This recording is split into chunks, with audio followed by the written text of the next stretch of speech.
Tired of shows that bark and scream at you? This is the show that speaks to you. Here's the game plan. It's the Big E Sports Extravaganza, where we go inside the issues, present a variety of topics, and feature some of the biggest sports guests on the planet. Now, here's the one and only, award-winning Elissa Walker Campbell.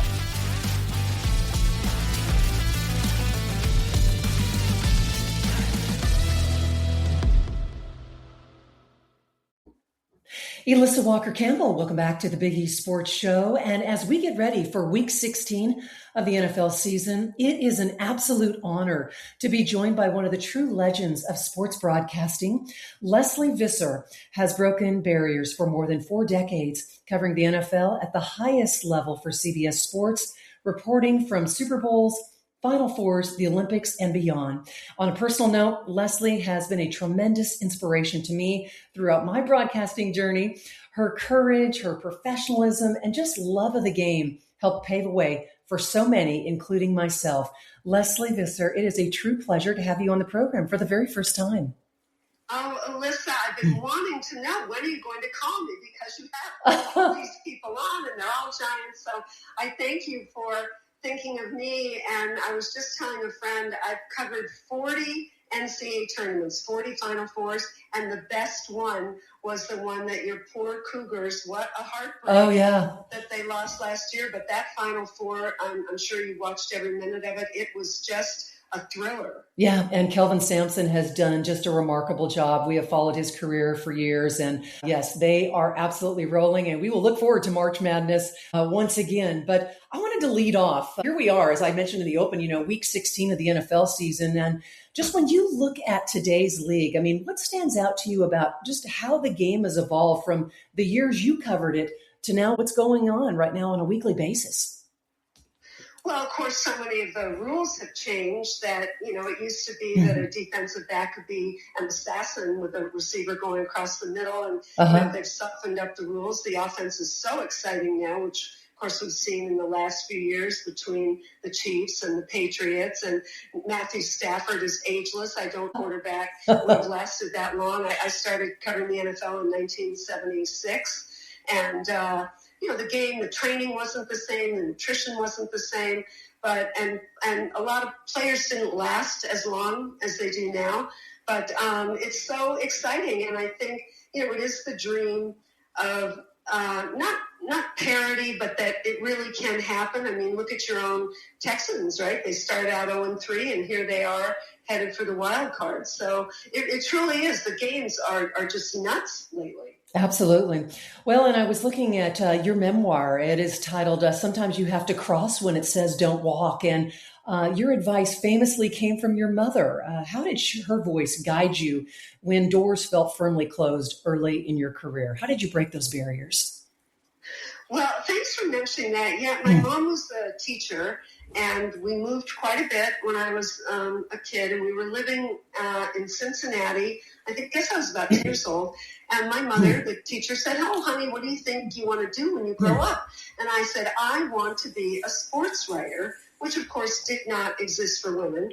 And and anybody with kids knows that you can change a child's mind in just one sentence. Yeah. And my mother, she didn't say, "Oh, girls, don't do that. You can't do that, honey." She said to me, "That's great. Sometimes you have to cross when it says don't walk." Wow, that's so on point. And so it was so original and so freeing. And yeah, I never thought about TV. I wrote for my college paper at Boston College, and then I went to the Boston Globe, where they made me the first woman to cover the NFL as a beat. And I wasn't thinking TV, but CBS came to me, and they said we'd had Phyllis George, who was a great friend of mine. Oh, yeah. But she knew TV, but she didn't really know sports. So they said, this time we're going to hire a woman who knows sports, and we'll teach you the TV. In your mind, I mean, what do you think was the most difficult barrier to overcome as a woman, as far as just, the access, the credibility, and, just being received? Definitely credibility. And I think it really helped that I came from print. The Boston Globe section, I hate to invoke the Yankees as a child of the Red Sox, but our lineup was the 27 Yankees. Bud Collins is the best ever in tennis, and Peter Gammons is considered the best ever in baseball, Bob Ryan in basketball, Will McDonough in football. So my training, my schooling, that the Boston Globe, I think Sports Illustrated named when I was there, not me, but because of those others, the best section in history. So when I went to CBS, I knew how to diagram a safety blitz. I knew, what a zone was in basketball, and I just didn't know the mechanics of, instead of thinking on deadline and typing, I was speaking on deadline. And I hope you didn't catch any of the early ones, Elissa, because I'm like rigor mortis. I'm not kidding. It's like Brent Musburger would throw it to me, and I'd be there, stock straight, pushing the microphone at someone like I was at the SALT agreement or something. Yeah. But it was. I think it was easier to learn the mechanics of television than for a lot of people to learn the sports in depth. Legendary broadcaster Lesley Visser, our very special guest this weekend on the Big East Sports Show. And, it's interesting, just a few weeks ago, we were discussing the impact of John Madden and Pat Summerhall and the impact that they had on the league and all those Thanksgiving Day games. What kind of impact did they have on you when you joined them as part of the CBS family? Oh, gosh, John Madden. I have to say the people who impacted me the most were coaches. I became quite close to Mike Krzyzewski, of course, his greatness, and Bill Parcells and his greatness. And I took John with them for about 5 years. And it was so impactful. He put up, we'd watch then the Redskins, and he put the tape up on his bus, would be riding through Utah on our way to California. And he would make me learn to diagram the Redskins counter tray, that offensive play. And I learned so much from him. And he also, Elissa, it was like traveling around with Mark Twain. He was an original thinker. I remember once we were probably going from a Cowboy game to a 49er game, down El Paso. And John looked out the window, and he looked back, and out of nowhere, he said, "Dark chocolate. I don't get it. It's like they got halfway to milk and quit." Like out of nowhere, no context, nothing that went through his brain. Oh, that's great. Hey, Lesley Visser with us on the Big East Sports Show. And here you've covered nearly every major sporting event imaginable. So which assignment challenged you the most, emotionally and professionally? Challenging was, I'm still the only woman to have handled the Lombardi Trophy presentation. And it was when Washington beat Buffalo. Buffalo went to all Super Bowls in a row. And, it was funny. We were in the production meeting. Super Bowl, as you know, is a massive undertaking for a network. And so we got to the post-game part, and our executive producer, Ted Shaker, said, "Okay, now we're going to talk about the Lombardi Trophy, and we're going to have Lesley Visser handle it." And I have to tell you, Elissa, everybody's mouth, including mine, fell open. There was Terry, there was Greg Gumbel, all these people who'd done it, knew how to do it. So that was, that was really a challenge. But I felt the producer said to me, "Lesley, you got the job, just do the job." Yeah. And that was actually comforting, that I had a reason and a right to be in that situation. I'm just curious. Walk us through your pregame preparation, just how much work goes into, just those few moments or when you're on air. I don't think people understand just how intense that it can be. And then, of course, you got to be able to manage your emotions when you're on live TV. Yeah, you know what? It comes from, who was the coach who said that? I don't think it was John Wooden, but, it was Bob Knight. His whole thing was a lot of people have the will to win, but do they have the will to prepare to win? Yeah. And that's really the secret of being on TV. It's kind of like an athlete at his best, that if he's put in the preparation, just like you do for an interview, now we're just talking. But if you put in the work, then when it happens, you're kind of free to let it flow. And I think the elements that helped me were, one, I have a true passion. I've wanted to be in a sports journalist since I was 10 years old. I care if somebody moves the runner over. And I think I have a vocabulary, which really helps. Like, I don't think in 50 years someone's heard me say on the air, oh, that's awesome, or oh, that's incredible, because what does that mean? You know, there should be some kind of anecdote or some other vocabulary that helps you describe the moment. And I think being a writer and an English major really helped me with that. But the preparation is enormous. I mean, we have a couple of great women at CBS. Tracy Wilson is our number one. She prepares 50 index cards for every game. And that's not unusual. She might get on 3 times, but she's ready for whatever it is. And we have a director. Do you know CBS has the only female director of NFL games, Suzanne Smith. She does the number 2 team.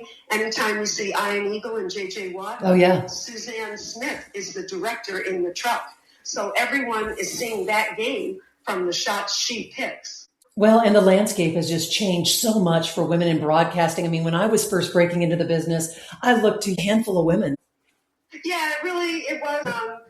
When I started in the mid-70s, my credential as the first woman to cover the NFL, the credential I wore said no women or children in the press box, which was kind of weird. Wow. Writer.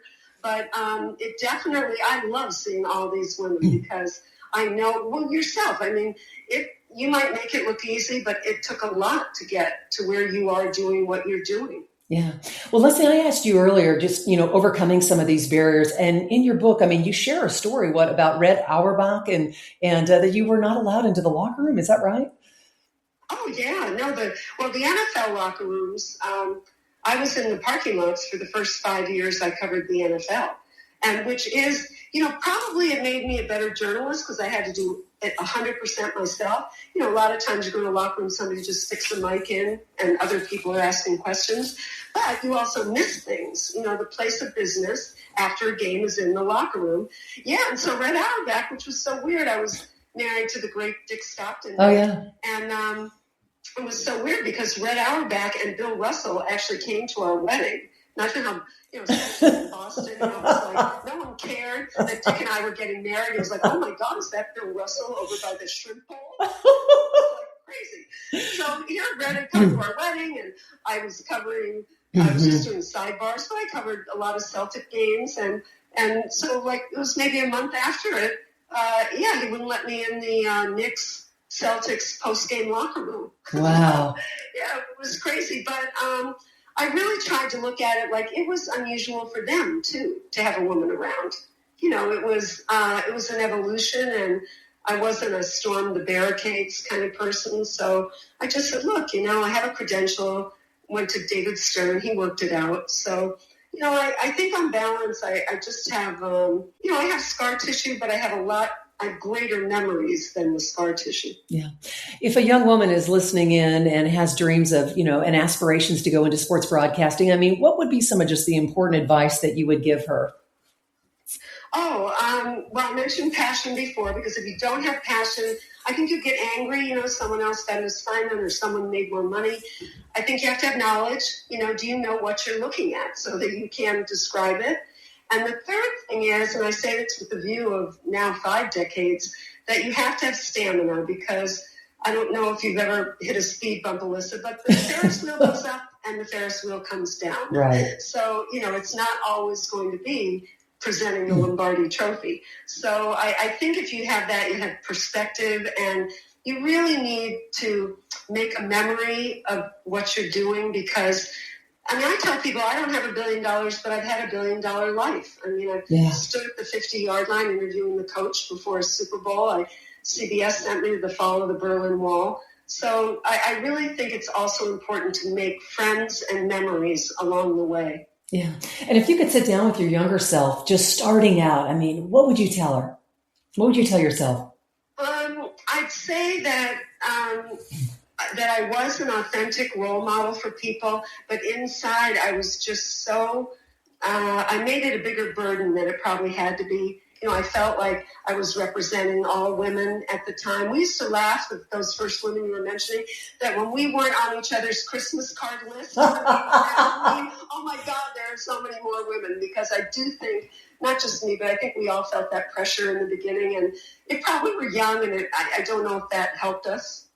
Well, listen, you broke down so many barriers. I got to ask you, Wednesday was the anniversary when Fox outbid CBS for the NFL package. And that was back in 1993. It's just incredible how that came to be. What do you remember about that time? Oh, it was crushing to us because, one, we'd had the NFC. The NFC was huge then, right? It was Dallas and Washington and the Giants and the 49ers. And, I mean, it was just where the action was. And CBS had the NFL for 50 years. And I remember John Madden had to give us the speech after the NFC Championship. That's when we found out we lost it down in Dallas. And people were really crushed. And most people went to Fox. But I had a chance to be the first woman on Monday Night Football, so I went to ABC. So, it worked out, but the family, CBS Sports was much smaller then. We didn't have streaming. We didn't have HQ, all the other networks now that networks have. And it was really adjustment, but this too, you have to pivot in this business. And, it turned out great, I think, for everybody. And then when CBS got football back, I went back to CBS. So I think, people have so many choices now to watch the NFL. Young fans have no idea that it used to be you could only see it 3 places. Hey, we are winding down our time with the great Lesley Visser. Of course, just a few years ago, she penned her memoir, Sometimes You Have to Cross When It Says Don't Walk, a memoir of breaking barriers. And just get our listeners, all of your fans out there. I mean, what are you doing now? Are you just doing a lot of public speaking and traveling as a speaker across the country? Do you know what? It's so crazy. I still am with CBS. I just do a few features a year. Okay. But I just did one that, you just wouldn't put these pieces together, but it happened. I was in Paris about a month ago because there's a women's double header that a woman named Lee Miller, she's just a force. She should get her on sometime. Oh, yeah. She packages games and all the fan trips, and she had a double header for women in Paris, and one of the teams was Duke. And Carol Lawson is the coach of the women's Duke team, and she had just been named our Olympic coach. So I went over to do a story on her. So it was, kind of wild that here I am, all these years later and still doing, I just do features now, but I like the ones I do. I think they're fun and I feel like they're meaningful. So it's been, I'm sort of in a great place right now. Yeah. And that's the perfect balance, right, Lesley? Yeah, it is. I have, I don't do that much. So, I have a lot of life outside it, but I don't know, just sports to me, I always say that I think sports is the greatest meritocracy in America because it doesn't matter where your mother went to college or how much money your father has. You can't start for the Houston Texans by buying it. Yeah. Lesley Visser is living proof that no matter where you start, and if you are motivated and passionate, your dreams can come true. A true pleasure to have you with us on our program. We've wanted to catch up with you for a long time, and we look forward to having you back on in 2026. Continued success, Lesley. Sooner than later. Everything you said about me, you can say about yourself. Oh, so thank you. Proud too. Yeah. Okay. Thank you, Leslie.